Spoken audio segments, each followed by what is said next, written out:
Why isn't he ashamed of this gospel? And he says, look, I'm not ashamed of the gospel because it's the power of God to save anybody who trusts him.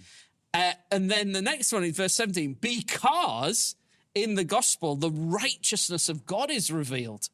And he's like, because of the power of God, because of the righteousness God is revealed, and because the wrath of God is revealed. That's why I'm not ashamed of the gospel. And for him, he's super excited to explain the wrath of God. But those three things, and just if I can, just say something about the righteousness of God, because it's going to be huge in the book. God, there's like justice of God. Because when people think about the justice of God, it's like, oh, that's bad news, the justice of God. Because justice means he's going to come and absolutely destroy us. And sometimes people in the past have thought, oh, that's what the righteousness of God is. God's our enemy, sort of, and he's out to get us.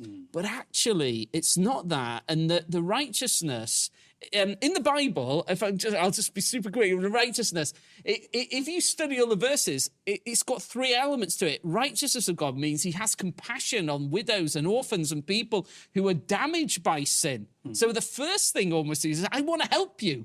He's righteous, therefore he wants to help.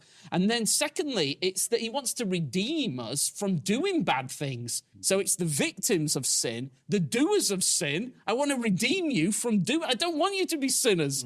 And then only the third one, he says, now at the end of everything, there is vengeance. If you won't be redeemed, if you won't be rescued, you won't just, then there's vengeance.